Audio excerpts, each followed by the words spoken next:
My name is Joel Cantrell. I'm a team leader in the development group at Bryan Research and Engineering.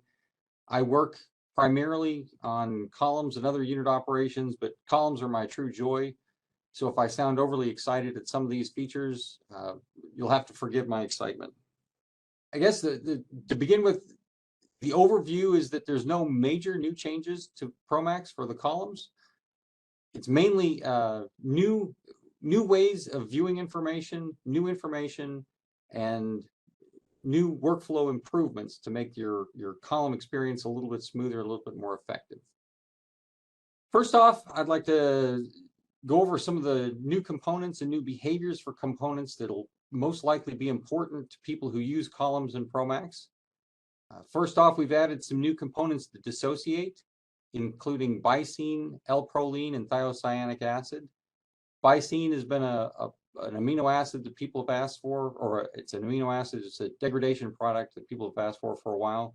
Proline is an amino acid, and thiocyanic acid is a degradation or a buildup of a byproduct in refinery processing.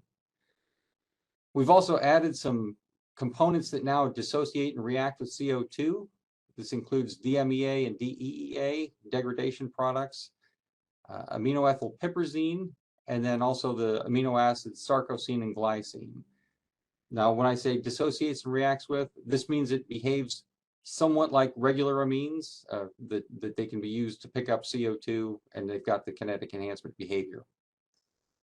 We've also added behaviors to COS so that it does dissociate and it kinetically reacts with amines, so that it acts a lot like CO2, that there is the absorption, but it does have the mass transfer limitation and the kinetic enhancement, again, much like CO2. We do not include the hydrolyzation or the hydrolysis behavior of COS, so that has to be handled independently of the absorption. And then we've also added some more of our proprietary blend amines, including Eastman ADAPT products and 7 more of the Dow Eukersol products. One item that we've added to interacting with the column is we now allow multiple side draws from the same phase, from the same stage. And you can see here, we're pulling off 2 light liquids off of stage 23 in this example. It can be done with any phase. What we've got here is a light liquid example.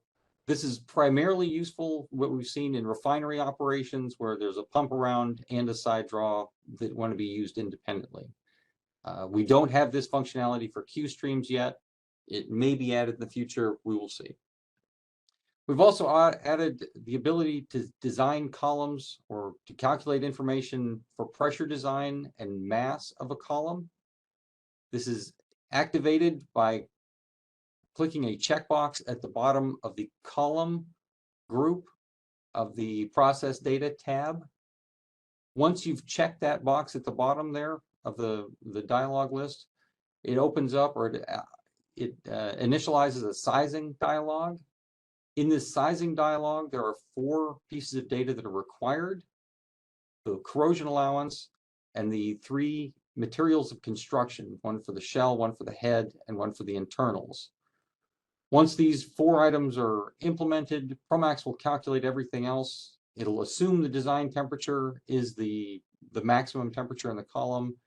The working pressure is 10% higher, or the maximum allowable working pressure is 10% higher than what's in the column. And then populating other values, internals mass fraction, L/D ratios, all those other things. If the cell is white, the user can override the value. If you want to implement a different design temperature or maximum allowable working pressure, that's possible. And then the calculations are done based on those values. In the stage or stages group of the process data tab, we've also added a couple of different pressure options for streams that are going into or out of a column. The first one is we allow to acquire the inlet stream to acquire the pressure from the stage. So rather than guessing at a pressure or having to put in a specifier to hit the exact pressure of the column, you can now activate, if there's no pressure specification in the inlet stream, you can now check the checkbox for pressure from stage for that, and the column will back propagate the pressure to the stream.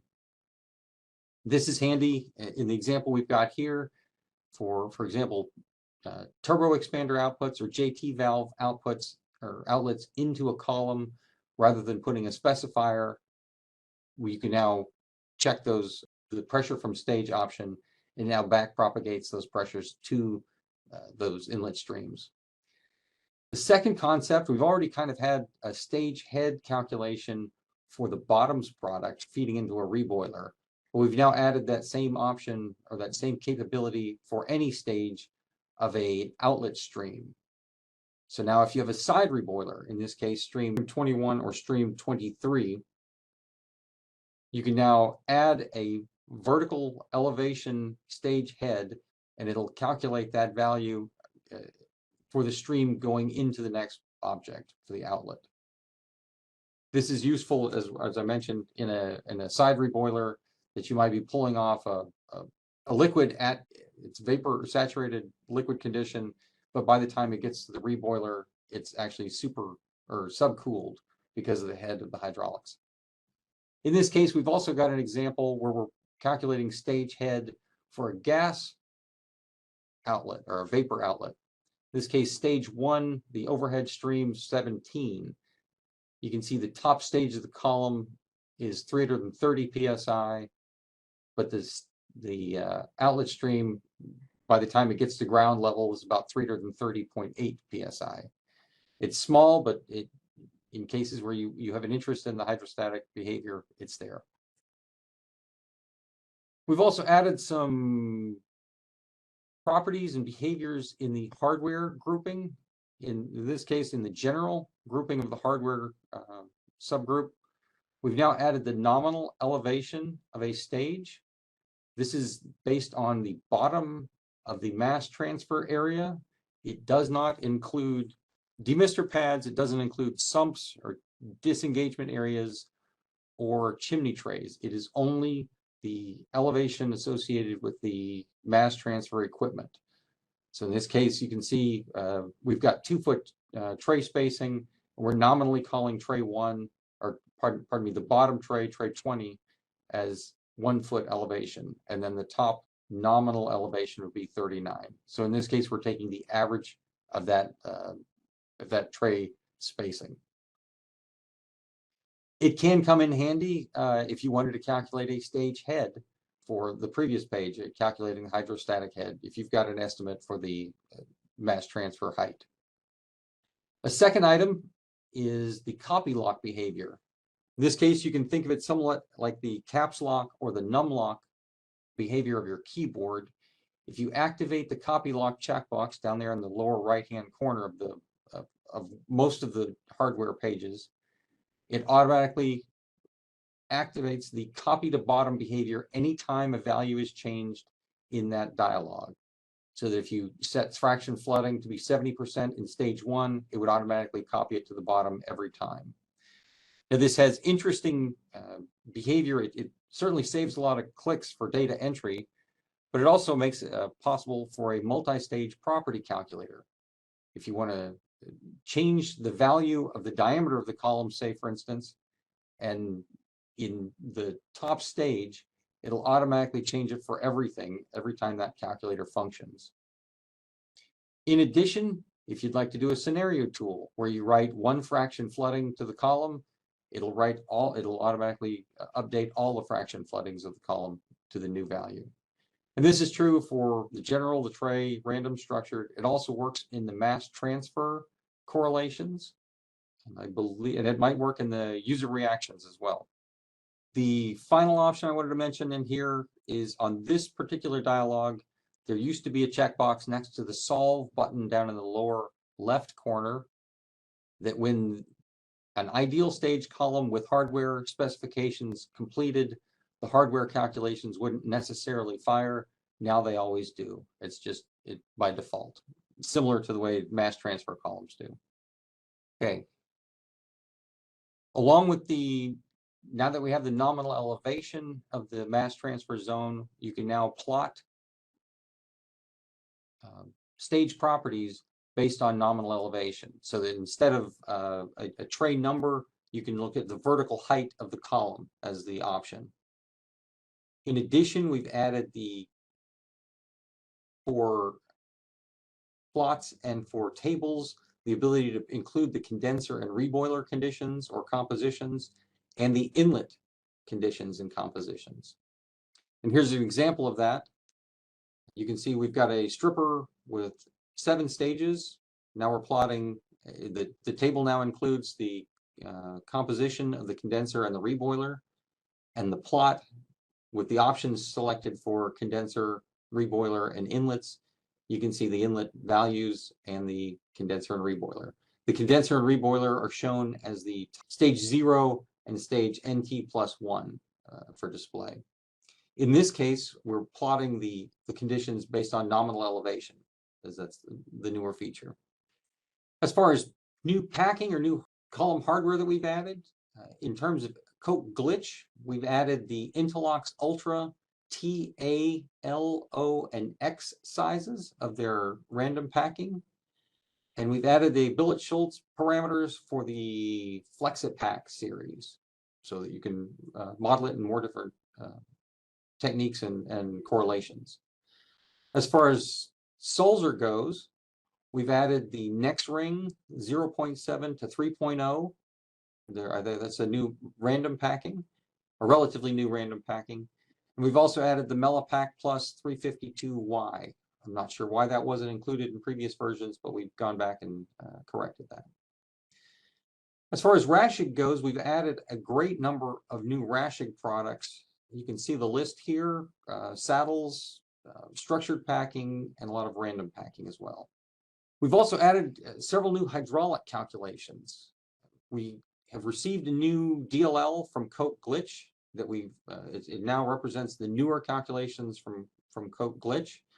And we've also modified the ProMax flood basis. Previously, we've been calculating the Coat Glitch flooding based on a constant L condition. However, Coat Glitch, the KG Tower program that people are mostly familiar with, traditionally calculated a constant L over V as a default. So we've now changed our default calculation for Coat Glitch flooding to the L over V. So you should be able to match up your data a little bit easier from ProMax to Coat Glitch. In addition, we've added the DLL, or the Raschig proprietary hydraulics calculations for their flooding or for their packing. This includes flooding, pressure drop, and liquid holdup. We've also added the ability to select a tray flooding correlation. Historically, ProMax has used the fair correlation for tray flooding. We've also calculated the glitch equation 13, but now we've added the Kister-Haas and the Summers correlations. We've seen that the fair correlation doesn't do as good of a job for very low surface tension or for multi-pass trays. It's always been very conservative. So we've added Kister-Haas and Summers that do a much better job of more accurately calculating for low surface tension and for multi-pass trays. The tray flood correlations, you can now select which one you want. We still calculate the glitch 13 flooding equation. That's still a property being reported, but the flooding property, whether you want to size it or just rate it, it can be calculated by any of these 4.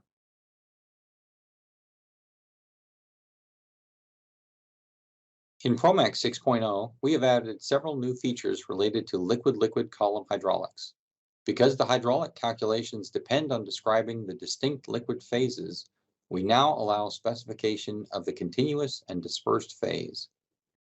ProMax now calculates fraction flooding for sieve trays, structured, and random packing based on liquid rates and the mechanical description.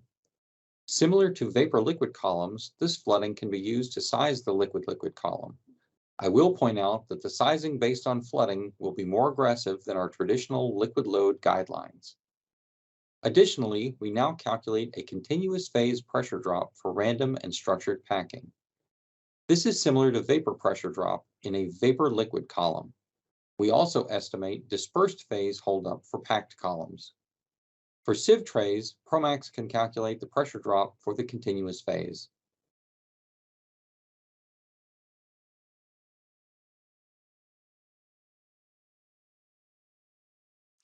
We've also added some new mass transfer correlations. One of particular interest was the psi area for mass transfer for structured packing.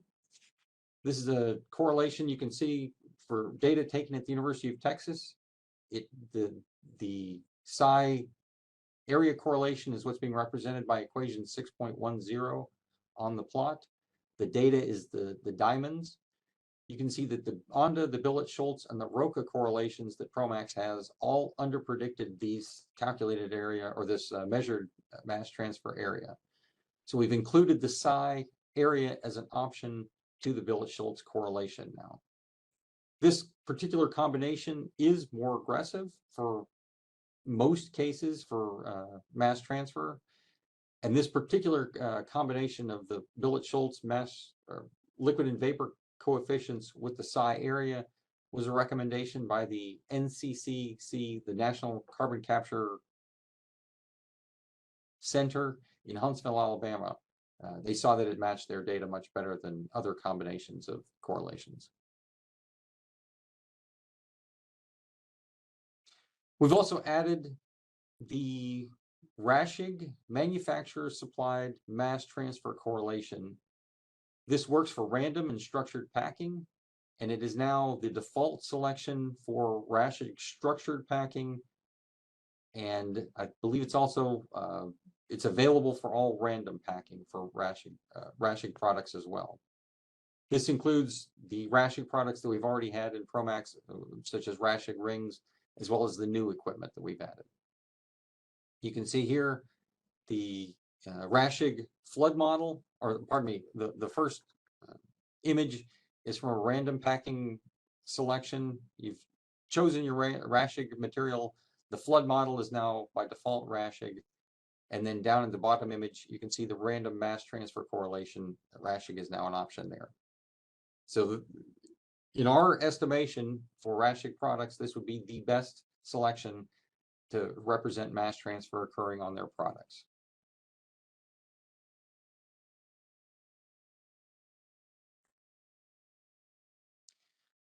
We've also added some new calculations down in the mass transfer group of the results, or the mass transfer item of the results group. We now produce a partial pressure of the vapor, and we also produce effectively a liquid vapor pressure. This is a little bit more difficult to calculate. It's more of a contrived calculation. The vapor partial pressure is the simple definition of total pressure times the component mole fraction. The idea behind this is we wanted to suggest an approach between the liquid partial pressure and a vapor, or pardon me, a vapor partial pressure and a liquid equivalent. So to generate this liquid equivalent, what we produced was a liquid vapor pressure, so that we take the liquid phase of the stage, we keep the same temperature, but we lower the pressure on it until it produces a bubble of vapor. At this point, we now have a vapor mole fraction of a component and a, quote, total pressure, so that we can calculate an effective liquid vapor pressure. Again, this is a contrived value, but it allows comparison with the liquid, or pardon me, with the vapor partial pressure. So effectively, you're looking at a driving force calculation between these two. Now, this information is available both in a table form, as you can see, for the partial pressures, and as a plot. In addition to this stage partial pressure and a comparison for this driving force, we now produce an approach to equilibrium for every stage based on this calculation. So in this case, you can see if you look at an absorber and look at the light liquid vapor pressure versus the vapor partial pressure, you can generate an approach to equilibrium for each stage. And in this case, you see the H2S approaches pretty much 100% equilibrium in the neighborhood of about stage 10, whereas the CO2 approach to equilibrium is very low up in the lean end range, and then it increases up to about 12% at the bottom of the column where it's accumulated a bunch of CO2. In this case, the top two stages are a water wash, so they rapidly approach their ability or their capacity to hold CO2 and H2S.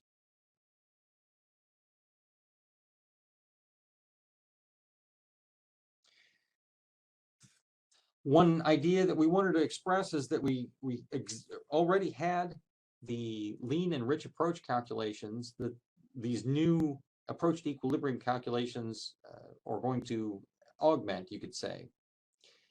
In this case, we've got the same column. We're looking at a lean end approach, and the blue line indicates our traditional lean approach calculation, and the orange line represents the new approach to equilibrium calculation.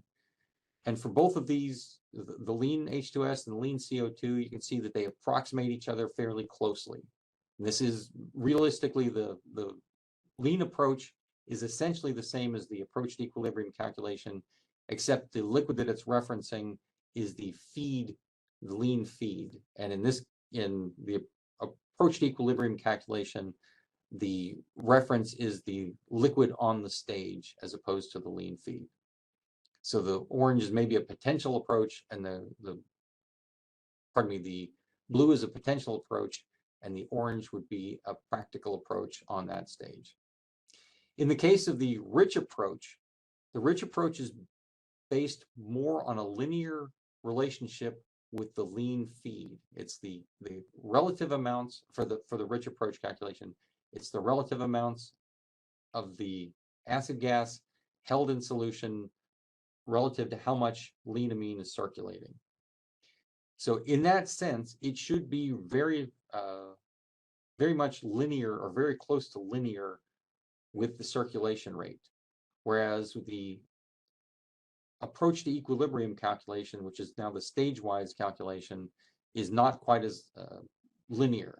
I would point out, though, that as these two values, as one approaches a rich pinch in this column, they'll both approach the 100% approach condition.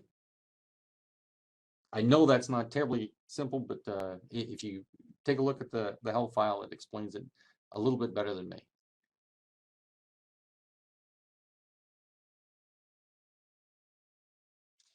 We've also added the ability to produce the maximum or the minimum value of a property as a stage specification.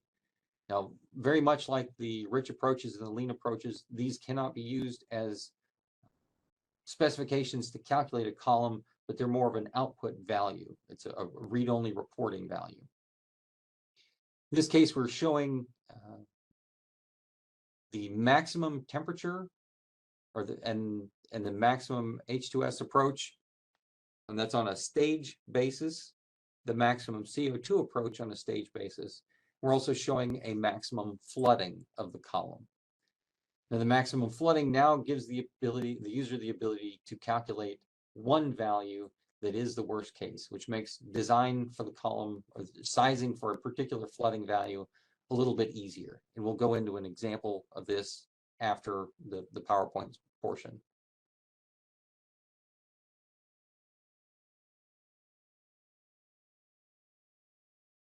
You might have seen it in the last slide, but just to emphasize it, now with specifications, we provide a source value in a string or in a text form. It's the column next to the name of the specification. This kind of thing.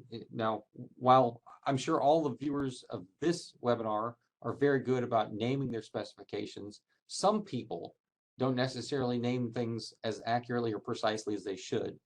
So, for example, in here we've got a flow ratio 2 as the name of a specification. But now we can see the source is coming from the P stream number 19 relative to stage 9.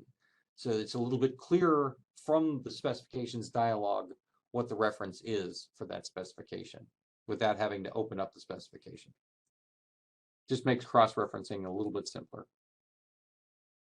It also gives you a text stream if you want to report that to a scenario tool. It'll report out that source value if you'd like.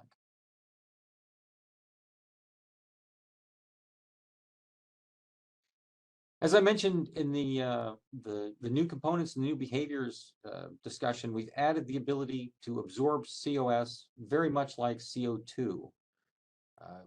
You can see here a couple of the reactions that we've considered for kinetic enhancement of the absorption. For example, a tertiary amine like MDEA reacting with COS very much like CO2. It creates a thiocarbonate species, as well as the protonated amine. In the case of CO2, it would be creating the carbonate behavior or carbonate species. Again, similar to CO2, reacting with a primary or a secondary amine like DGA here, we produce a thiocarbamate species, in this case, the DGA thiocarbamate. This thiocarbamate is a relatively stable molecule, and it doesn't hydrolyze particularly quickly. And in fact, even the thiocarbonate, the thiocarbonate species doesn't react or hydrolyze particularly quickly, especially in terms of the residence time seen in an absorber or a stripper. Now, as I mentioned earlier, you may want to add a reactor or some sort of mechanism to remove the COS products as you see fit for hydrolysis conditions. But from our understanding, these are relatively stable in terms of the time spent in these unit operations. So we're predicting, I'll go ahead and show you the next slide.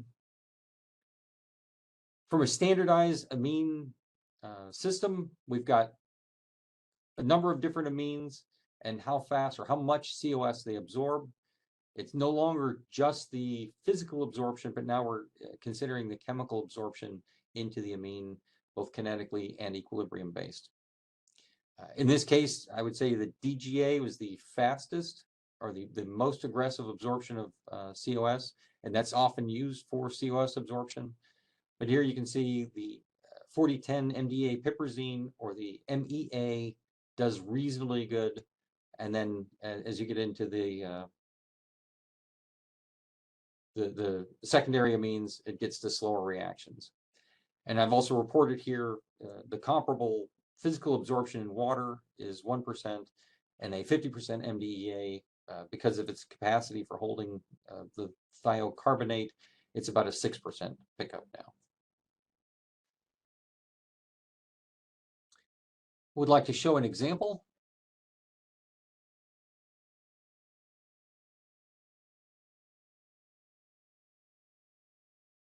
Here we've got just an MEA absorber, and try to demonstrate a couple of the features we've just talked about. We open it up, we can go to our specifications tab. We've already got a max temperature specification, but I wanted to go ahead and add a maximum flooding specification just for information there. So we can add, in this case, it's going to be a hardware property. I'm going to name it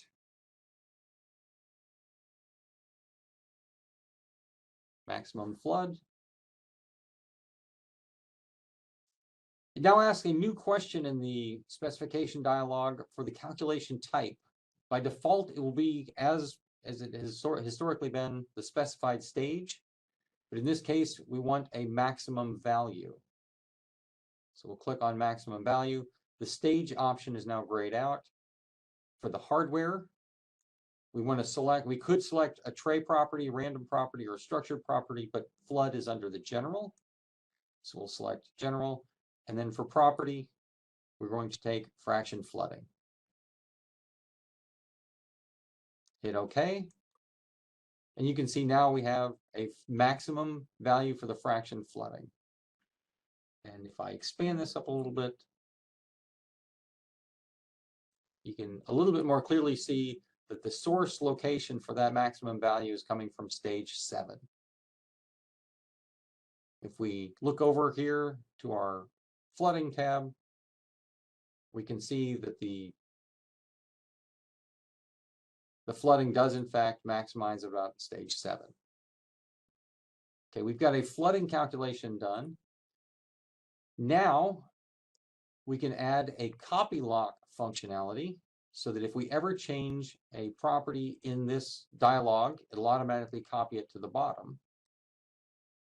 So if we were to change the diameter from 0.31 to 0.32, you can see that it automatically propagates the diameter all the way down. Well, with these two capabilities, we could now come in to the diameter and create a quick solver. This quick solver is a single variable calculator that, given a target and one variable, is going to try to make that target equal the single variable. So we're going to go ahead and select the variable, and this will be a block property because we want to find a maximum flood value for this column. It's in the absorber, and it's in the specifications we just added, and you can see our maximum flood, and we want the value of the maximum flood. And we'll go ahead and give this a name.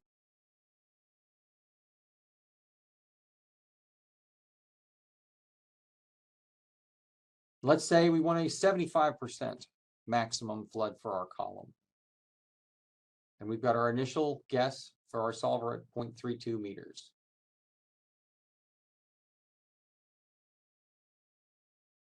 So let's go ahead and go back to our column, and we'll hit execute.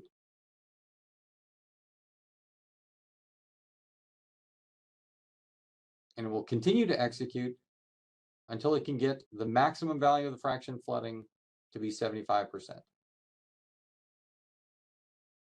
And you can see it's circled in on an answer, fraction flooding of 75% with a 0.306 diameter all the way down, and that's going to be stage 7. Okay. The copy lock behavior will work, and it's again like copy to bottom. So if you had that the diameter calculation set at stage 7, then it would only be manipulating from stage 7 and below. All right, that pretty much concludes my presentation. Well, again, I thank you for your attention, and I hope you enjoy the column as much as I do.